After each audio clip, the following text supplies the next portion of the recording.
உங்களுடைய தங்கம், வெள்ளி, வைர நகைகளை உடனே செல் பண்ணுமா? நம்பிக்கையான நிறுவனம் Max Gold. Call 04445454545. Max Gold, cash for gold. Annamalai புதுக்கட்சி ஆரம்பிப்பாரா அல்லது அண்ணாமலையை புதுக்கட்சி ஆரம்பிக்க சொல்லி பேக்ட்ராப்ல பாஜகவும் ஆர்எஸ்எஸும் இருக்கிறதா? ரெண்டு கேள்வியை 3 நாளே முன் வச்சிருக்காங்க. நேற்றுலாம் கூட பார்த்தீங்கன்னா அவருடைய பிறந்த நாள். நேற்று கட்சி பேரெல்லாம் அறிவிக்க போகிறார். அவர் பிரம்மாண்டமான வரவேற்புலாம் சென்னையில் இருக்கும் அப்படி இப்படின்னு பார்த்தா அவர் டெல்லியிலே இருந்திருக்காரு. நேற்று பிரதமர் மோடியை சந்தித்து ஆசீர்வாதம் வாங்கியிருக்காரு. ஆக்சுவலாக அவர் ஒரு தனி கட்சி ஆரம்பிக்கணும்னு முடிவு பண்ணியாச்சு. அந்த முடிவு பண்ணதை ஸ்டாப் பண்ணுறதுக்காக பிரதமர் மோடியும் அமித்ஷாவும் அவர்கிட்ட பேச்சுவார்த்தை நடத்தி சமாதானப்படுத்தியிருக்காங்க அப்படின்ற மாதிரி ஒரு தகவல். இது ஒரு பக்கம் இருக்கும்பொழுது இதெல்லாம் இல்லை சாமி. அவர் பிஜேபி ஆர்எஸ்எஸ்னுடைய நல்லாசியுடன் தமிழ்நாடு அரசியல் களத்தில் சிஎம் விஜயை சமாளிக்க வேண்டும். சிஎம் விஜய்க்கு சரியான போட்டியாக இருக்க வேண்டும். பிஜேபியெல்லாம் பழைய ஆட்களை வச்சுக்கிட்டு பழைய பஞ்சாங்கமாக உட்காந்தா இங்கெல்லாம் வேலைக்கு ஆகாது. ஃபுல்லாக அரசியலுக்குள்ளே யங்ஸ்டர்ஸ் இறங்கிட்டாங்க. திமுகவே பார்த்தீங்கன்னா ஜென்சி கிட்ஸ் கூட்டம்லாம் நடத்துகிறாங்க.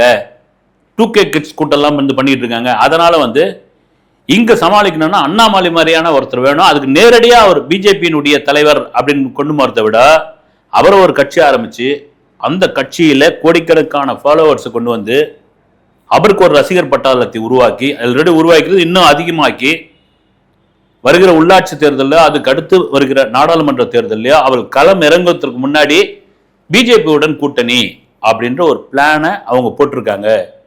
ஏன்னா தமிழக அரசியல் களத்தில் நீங்கள் பழைய பஞ்சாங்கம் மாதிரி 70 வயசு 75 வயசு 80 வயசு இந்த மாதிரி ஆட்களை வச்சுக்கிட்டு நான் அந்த காலத்தில் என்ன தெரியுங்களா, அண்ணா என்ன சொன்னார் தெரியுமா, இந்த காலத்தில் பெரியார் என்ன பண்ணார் தெரியுமா அப்படின்னா இப்போ அவங்க யாரும் கேட்கறதுக்கு இது இல்லைங்க. செய்வோமா, அடிப்பீங்களா, விசில் சத்தம் கேட்குதா, இதை தான் கேட்டு பழகிட்டாங்க. அவங்க எல்லாம் சோஷியல் மீடியாவினுடைய ஒரு பெரிய ஆளுமைக்குள் கட்டுப்பட்டு இருக்காங்க. குறிப்பாக உலகத்தையே சோசியல் மீடியா தான் ஆண்டு கொண்டு இருக்கிறது, அரசியலும் ஆண்டு கொண்டு இருக்கிறது. தமிழக அரசியல் பெரும் மாற்றத்திற்கான காரணம் இந்த சோசியல் மீடியாவும் ஜென்சி கிட்ஸும் 2K கிட்ஸும் தான். ஆனால் அண்ணாமலை புதுக்கட்சி ஆரம்பிக்கிறது ஒன்றும் பெருசு கிடையாது அப்படின்னு. சரி, புதுக்கட்சி வரார் அப்படின் பொழுது அவர் பிஜேபி எதிர்ப்பு அரசியல் பேசுவாரா அப்படின்ற கேள்வி இருக்குது. கண்டிப்பாக பேசிதான் ஆகணும். மதவாத அரசியல் பேசுவாரா, நீட் பற்றி பேசுவாரா, குறிப்பாக மத்திய அரசை விமர்சனம் செய்வாரா, இங்க இருக்கிற திராவிட கொள்கைகளை அவர் ஏற்றுக்கொள்வாரா, திராவிட கொள்கைகள் பற்றி அவர் பேசுவாரா, பெரியாரை பற்றி பேசுவாரா, அண்ணாவை பற்றி பேசுவாரா அப்படின்ற கேள்விகள் லட்ச கேள்விகள் இருக்குது. நேற்று கூட பார்த்தீங்கன்னா கிறிஸ்டோபர் எம்பி அவர்கிட்ட கேட்குறாங்க, ராமேஸ்வரத்துக்கு வந்திருக்காரு, அவர்கிட்ட கேட்குறாங்க அண்ணாமலை அவர்கள் தனி கட்சி ஆரம்பிக்க போகிறாரு, இதை பற்றி என்ன நினைக்கிறீங்க அப்படின்னு. இல்லைங்க, தமிழ்நாட்டில் மோடி படமும் அமித்ஷா படமும் ஒன்றும் எடுப்படலை, ஃபெயிலியர் ஆகி போச்சு. அந்த படம் ஓடவே இல்லை அறுந்து போச்சு. அதனால அவங்களே என்ன பண்ணுறாங்க, அண்ணாமலைன்ற ஒரு புது படத்தை, ரஜினி நடிச்ச படம் இதை அண்ணாமலைன்ற ஒரு புது படத்தை ரெடி பண்ணி அவங்க ஓட்டுறதுக்கு முடிவு பண்ணிட்டாங்க. இது எதிர்பார்த்தது தான், வரட்டும், எத்தனை அண்ணாமலை படம் வேணாலும் வரட்டும், எத்தனை இது வேணாலும் வரட்டும், நாங்கள் ரொம்ப ஸ்ட்ராங்காக இருக்கிறோம், காங்கிரஸ் நாங்கள் தாவேக்காவுடன் ரொம்ப உறுதியாக இருக்கிறோம், எங்களை ஒன்றுமே பண்ண முடியாது, எங்கள் செங்கலை ஒன்று கூட உருவ முடியாதுன்ற ரேஞ்சில் அவர் பேசி விட்டார். இன்னொரு பக்கம் அண்ணாமலை எதிர்ப்பு அரசியல் பேசுறதை விட புள்ளி விவரங்களை தாங்க பாயிண்டாக சொல்லுவார். அவர் பிரமாதமான புள்ளி விவரம் சொல்லக்கூடிய அவர் புள்ளி விவரம் சொல்லி தான் அசத்தினார். குறிப்பாக கடந்த திமுக ஆட்சியில் ஊழல் குற்றச்சாட்டுகள் எங்கெங்கெல்லாம் ஊழல் செய்யப்பட்டது, எங்கெல்லாம் அநீதி இழைக்கப்பட்டது, எங்கெங்கெல்லாம் அட்ராசிட்டி பண்ணப்பட்டது எல்லாத்தையும் கட்டன்னு உட்காந்து பேசுவார். ஆனால் இந்த இடத்துல இவ்வளோ அடிச்சிருக்காங்கன்னா அந்த இடத்துல இருந்து இவ்வளோ இது பண்ணிருக்காங்க, எங்கிட்ட ஆதாரம் இருக்குன்னா நான் பார்த்துக்கிறேன்ட்டு ஃப்ளோவாக அடிப்பாப்ல. மிக முக்கியமான ஒரு விஷயம், எல்லா அமைச்சர்களுக்கும் ஒரு சிம்ம சொப்பனமாக இருந்தார் அண்ணாமலை, அதில் மாற்றுக்கிறது கிடையாது. குறிப்பாக இளைஞர்களுடைய மத்தியில் அவருடைய குரோத் அப்படியே கடன்னு வளர்ந்துக்கிட்டே வந்தது. அவருக்கு மக்கள் மத்தியில், இளைஞர்கள் மத்தியில் ரசிகர்களை தாண்டி திரைப்பிரபலம் கூட அவருக்கு ரசிகர்களாக மாறினாங்க, அரசியலில் அவருக்கு ரசிகர்கள் உருவானாங்க. குறிப்பாக மிக முக்கியமான ஒரு விஷயம், ஒரு IPS அதிகாரி அந்த வேலையை விட்டுட்டு அரசியலுக்குள்ள வந்திருக்காரு. அரசியலுக்குள்ள ஒரு தூய்மையான ஆட்சியை கொடுக்க வேண்டும், இப்ப இருக்கிற ஆட்சியை அகற்ற வேண்டும். அந்த ஆட்சியை அகற்றுவதற்கு வெறும் வாய்மொழியாக மட்டும் இல்லாமல் அதற்கான ஆதாரங்களோடு நான் வந்து கொண்டு வந்திருக்கிறேன். என்கிட்ட ஆதாரம் இருக்குது. மிக முக்கியமான அண்ணாமலை அவர்கள் மிக பெரிய அளவில் பிரபலமாக தெரிஞ்ச விஷயம் வந்து அண்ணா பல்கலைக்கழக விஷயம், அந்த பாலியல் விவகாரம். உலக புகழ்பெற்ற, இந்திய புகழ்பெற்ற அண்ணாமலை பல்கலைக்கழகத்துக்குள் யார் அந்த சார் அப்படின்ட்டு யாருமே அந்த வாயை திறக்கும் போது யார் அந்த சார்ந்து எனக்கு தெரியும், அந்த ஆதாரம்லாம் என்கிட்ட இருக்குது, நான் அந்த சாரை வெளியிட்டேன்னா அவ்வளவுதான் அப்படிலாம் கூட டேரிங்கா ரொம்ப போல்டா பேசினாரு. அண்ணாமலை எல்லாரும் பாராட்டினாங்க.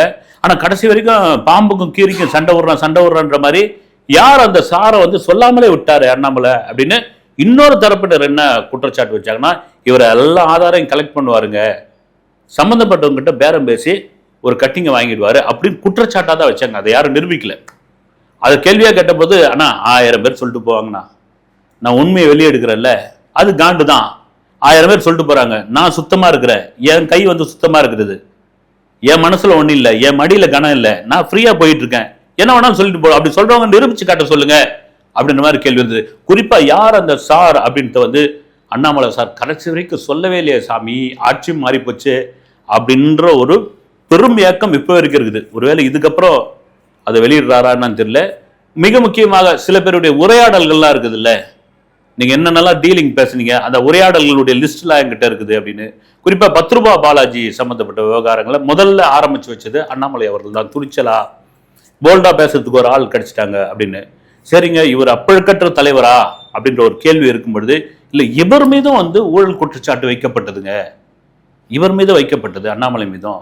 ஆனால் தான் அவர் ஒரு பேட்டி ஒரு இது சொல்லியிருப்பாரு, அண்ணா நான் வந்து பிரதமர் நிதியிலிருந்து இந்த கறவை மாடு பசுமாடுகள்லாம் வாங்கி என் மனைவி பேர்ல நான் பால் கறந்து பால் வியாபாரம் பண்ண போறேன் அப்படின்லாம் சொல்லியிருந்தாரு. அப்புறமா பார்த்தீங்கன்னா எனக்கு வீட்டு வாடகையே வந்து என் நண்பர்கள் தான் கொடுக்குறாங்க, அதுவும் வந்து 1 லட்ச ரூபாய் 1.5 லட்ச ரூபாயோ, அது வீட்டு வாடகை கூட என்னால் கொடுக்க முடியல, என் நண்பர்கள் தான் உதவி பண்ணிட்டு இருக்காங்க, எனக்கு ஒன்றும் பெரிய அரசியலில் நான் வந்து கொள்ளடிக்கிறதோ இது பண்றதோ எதுவும் கிடையாது, என் வருமானமே இப்படிதான் இருக்குது, நான் சம்பாதிக்கின்ற நோக்கத்தில் அரசியலுக்கு வரல அப்படின்னு சொன்னாலும், இல்லைங்க அண்ணாமலை அவர்கள் மீது இந்த ஊழல் குற்றச்சாட்டுகள்லாம் இருக்குது, இந்த வழியால அவர் பணம் சம்பாதிச்சிருக்காரு அப்படின்ற ஒரு கேள்வி இருக்கு.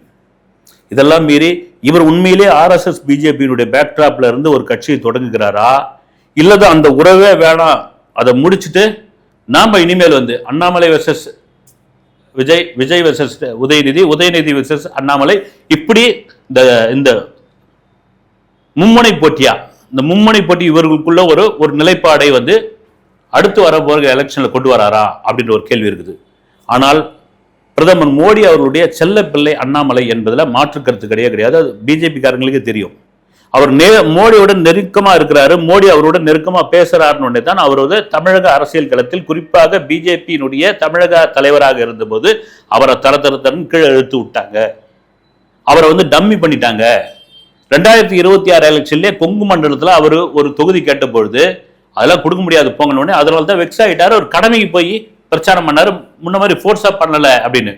இவர் சரி பிரதமர் மோடி கூட எந்த அளவுக்கு இவருக்கான நெருக்கம் அப்படின்னா, ஒரு சம்பவம் இருக்குது. 3 வருஷத்துக்கு முன்னாடி திண்டுக்கல் காந்தி கிராம பல்கலைக்கழகத்தில் பிரதமர் மோடி போயிட்டு அட்டன் பண்ணிட்டு அவர் போயிட்டு இருப்பாரு. போயிட்டுனா அவருடைய பிரதமருடைய கான்வாய் போகும், கொஞ்ச நாள் பண்ணணும், நின்ன உடனே அங்க பிரதமருடைய பாதுகாப்பு அதிகாரிகள்லாம் சட்டன்னு இறங்குவாங்க. அவர் கார் கண்ணாடி அப்படியே திறந்து விட்டுட்டு கூட்டத்தோட கூட்டமா தொண்டர்களோட தொண்டமா நின்றுகிட்டு இருந்த அண்ணாமலை அப்படி கூப்பிடுவார். அது ஒரு பறந்து கட்டின்னு ஓடி வருவாப்புல. ஓடி வந்து சரி ஏதோ கை கொடுக்கறதுக்கு அல்லது வந்து வாழ்த்து சொல்றதுக்கு ஏதோ சொல்றதுக்கு தான் கூப்பிடுறாருன்னு பார்த்தா கதவை திறந்து உள்ள வாங்க உட்காருங்கன்னுவார். ஏன்னா பிரதமருடைய பாதுகாப்பு வாகனத்தில் அந்த பாதுகாப்பு அதிகாரிகளை மீறி உள்ள வந்து பயணம் செய்ய முடியாது. ஆனால் அந்த அளவுக்கு நீங்க வாங்க உட்காருங்க அப்படின்னு ஒன்று தான் அண்ணாமலையை அத்தனை பேரும் உற்று நோக்க ஆரம்பித்தார்கள். இந்தியா முழுக்க மிக முக்கியமான விஷயம். ஏன்னா பிஎம் யாரையும் அவ்வளோ சீக்கிரம் இவ்வளோ காரில் ஏற்ற மாட்டாரு தன்னுடைய வாகனத்தில், ஆனால் அண்ணாமலை ஏற்றிட்டாரு அப்படின்ற அளவு. அதுவும் பாஜக, தமிழக பாஜகவில் மிகப்பெரிய ஒரு புகைச்சலை உண்டாக்கியது. இதை எதை வச்சு சொல்றாங்க அப்படின்னா, அந்த அளவுக்கு அவர் அண்ணாமலையை ரொம்ப நெருக்கமாக வச்சுக்கிட்டாரு. ஒரு தன்னுடைய பாதுகாப்பு வாகனத்திலே அவர் கூப்பிட்டு பயணம் செய்ய வச்சாருன்னா அவருடைய பேச்சை கேட்காம உடைச்சுக்கிட்டு அவர்லாம் வரமாட்டாருங்க. அமித்ஷாவுக்கும் அண்ணாமலை அவர்களுக்கும் ஒரு சின்ன முரண்பாடு இருந்தாலும் பிரதமர் மோடிக்கும் அண்ணாமலைக்குமான அந்த நட்பு, அந்த உறவு ரொம்ப நல்லா இருக்குது. அதனால இவங்க தான் அச்சதை போட்டு ஆசீர்வாதம் பண்ணி, தம்பி நீ போய் தமிழக அரசியல் களத்தில் ஒரு கட்சி ஆரம்பி, நம்ம ஆர்எஸ்எஸ் பாசிச பாஜக சித்தாந்தங்களை பேசலனாலும் அங்கே திராவிட சித்தாந்தங்களை பேசுங்க. ஏன்னா இந்த 1 கோடி வாக்காளர்கள்ன்ற ஒரு இது இருக்கு இல்லைங்களா, அதை டிசைன் பண்ணவரே அண்ணாமலை தாங்க. அவர் தான் டிசைன் பண்ணுது. இவ்வளோ பெரிய இளைஞர் பட்டத்தில் இது பண்ணுது. ஆனால் அது மிக சீக்கிரமாக 2 வருடத்தில் அறுவடை பண்ணது அல்ல, அறுவடை பண்ணதுன்னு கூட தாண்டி வந்து அது அறுவடையாக அமைந்தது வந்து தவேக தலைவர் விஜய்க்கு. அவர் தான் டிசைன் போட்டு வச்சிருந்தாரு. அதுக்கு இன்னொரு காரணம் உண்டு. அண்ணாமலையை தாண்டி 100 மடங்கு விஜய் அவர்களுக்கு பிரபலம் உண்டு, கவர்ச்சி உண்டு, சினிமா கவர்ச்சி உண்டு. மக்கள் மத்தியில் ஒரு பெரிய வரவேற்பு இன்னைக்கு வரைக்கும் விஜய் அண்ணா விஜய் அண்ணா விஜய் அண்ணான்னு. ஆனால் இவர் எந்த சினிமாவில் நடிக்கல, எதுவும் பண்ணல. ஒரு ஐபிஎஸ் அதிகாரியாக இவருடைய ஸ்பீச்சில் கவர்ந்தவர் உண்டு. சரி, கட்சி பேர் அறிவிக்க போகிறாராப்பான இன்னைக்கு அறிவிக்கிறதுக்கான வாய்ப்பு இருக்கிறது. அப்படி அரசியல் களத்திற்குள் அண்ணாமலை வந்தால் நம்ம திரும்ப சொல்லப்படுதான் Vijay versus Annamalai, Annamalai versus Udhayanidhi, Udhayanidhi versus Vijay. இதுதான் எதிர்கால அரசியலாக இருக்கும். தமிழ்நாட்டு மக்கள் என்ன செய்ய போகிறார்கள், எந்த அரசியலை அவர்கள் பார்த்து கொண்டிருக்கிறார்கள் என்பதை பொறுத்திருந்து பார்ப்போம். அடுத்த வீடியோவில் சந்திக்கிறேன். நன்றி.